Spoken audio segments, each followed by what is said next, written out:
বাজেটে বর্তমান অর্থনীতির ভঙ্গুর অবস্থা থেকে স্থিতিশীলতার দিকে যাওয়ার প্রচেষ্টা রয়েছে বলে জানিয়েছেন অর্থমন্ত্রী আমির খসরু মাহমুদ চৌধুরী। সকালে জাতীয় সংসদে মন্ত্রিপরিষদ বৈঠকে অংশ নেওয়ার আগে কথা বলেন তিনি। বলেন, সীমিত সম্পদের মধ্যে দেশের সকল মানুষকে স্বস্তি দিতেই এবারের বাজেট করছে সরকার। প্রধানমন্ত্রী তারেক রহমানের সভাপতিত্বে 2026-27 অর্থ বছরে প্রস্তাবিত বাজেট অনুমোদন দেয় মন্ত্রিসভা।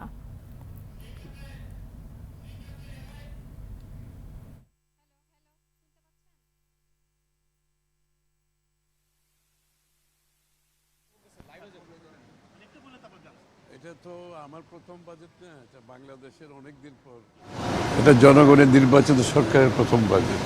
অনেক দিন পর, আগেও হয়েছে, এবং এই বাজেট স্বাভাবিকভাবে জনগণের প্রত্যাশা অনেক বেশি, এবং আমরা চেষ্টা করেছি সীমিত সম্পদের মধ্যে থেকেও বাংলাদেশের প্রতিটি জনগণকে মাথায় রেখে এই বাজেট দেওয়ার চেষ্টা করেছি।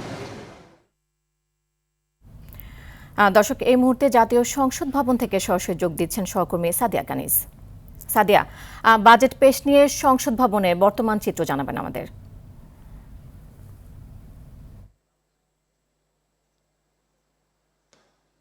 বর্তমান অর্থনৈতিক পরিস্থিতির মধ্যেই কিন্তু ইতিহাসের সবচেয়ে বড় একটি বাজেট আজ উত্থাপন হতে যাচ্ছে। বিকেল ৩টায় অর্থমন্ত্রী আমির খসরু মাহমুদ চৌধুরী এই বাজেটটি পেশ করবেন। তার আগে আপনাকে একটু জানিয়ে রাখি যে মন্ত্রিপরিষদ সভায় কিন্তু এই বাজেট অনুমোদন করা হয়েছে। রীতি অনুযায়ী এই মন্ত্রিপরিষদ সভা হয়ে থাকে এবং এটিতে এই বাজেটের যে আকার যা হবে সেই বিষয়গুলো কিন্তু মন্ত্রীদের কাছ থেকে অনুমোদন করিয়ে নেওয়ার বিষয়টি ছিল। সেখানে অনুমোদন হয়েছে এবং এখানে একটি প্রতিলিপিতে আসলে রাষ্ট্রপতি স্বাক্ষর করেছেন। তো এই আনুষ্ঠানিকতাগুলো শেষ হয়েছে। এখন যেটি চলছে, যেহেতু আর ঘণ্টাখানিকের মধ্যেই বাজেট অধিবেশন শুরু হতে যাচ্ছে, সেহেতু অতিথিরা আসতে শুরু করেছে। বাজেটকে ঘিরে কিন্তু বিদেশি অতিথিরা, বিদেশি কূটনৈতিকরা এবং দেশি অর্থনীতিবিদ থেকে শুরু করে বিভিন্ন পর্যায়ের বিভিন্ন স্তরের অতিথিরা আসবেন এই সংসদ ভবনে। তো তারা আসতে শুরু করেছেন, মন্ত্রীরা এসেছেন সকালেই।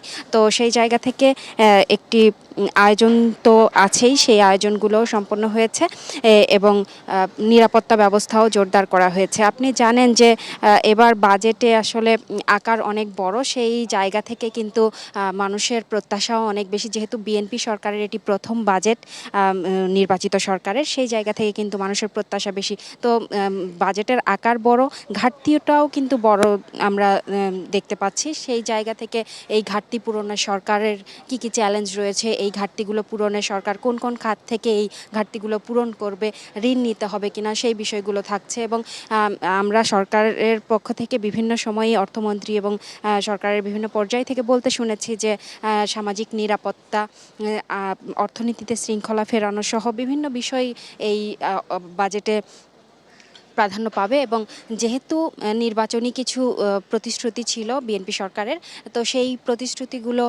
বিষয়গুলো আসলে এই বাজেটে প্রাধান্য পাচ্ছে এবং মানুষকে স্বস্তি দিতে, বিভিন্ন স্তরের মানুষকে, নিম্ন স্তর থেকে শুরু করে সাধারণ মানুষকে স্বস্তি দিতে কিন্তু এই বাজেটে ব্যবস্থা রাখা হয়েছে। এবং সরকার বিভিন্ন চ্যালেঞ্জ থাকলেও সেই চ্যালেঞ্জগুলো মোকাবেলা করতে চান সাধারণ মানুষের জন্য, মানুষ যাতে স্বস্তিতে আসলে জীবন পার করতে পারে। এবং যেহেতু বেকারত্বের সংখ্যা বেশি আমাদের বাংলাদেশে, সেই জায়গা থেকে আসলে কর্মসংস্থান বাড়ানোরও একটি বিষয় থাকছে বাজেটে।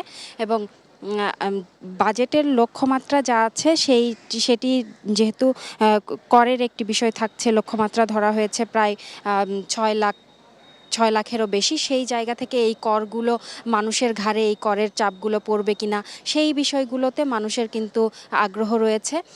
সাধারণ মানুষ আসলে তাকিয়ে আছেন যে বিএনপি সরকারের যে বাজেট আজ উত্থাপন হচ্ছে, সেই বাজেটের মাধ্যমে সাধারণ মানুষের জন্য কি কি উন্নয়ন লক্ষ্য করছে, বাজেটের মাধ্যমে মানুষের আসলে কি কি ধরনের উপকার হবে এবং কোন কোন বিষয়গুলোতে চাপ পড়বে, সেই বিষয়গুলোতে কিন্তু আগ্রহ রয়েছে। তো এই ছিল সংসদ ভবন থেকে বাজেট নিয়ে আমার কাছে সর্বশেষ। নীরা।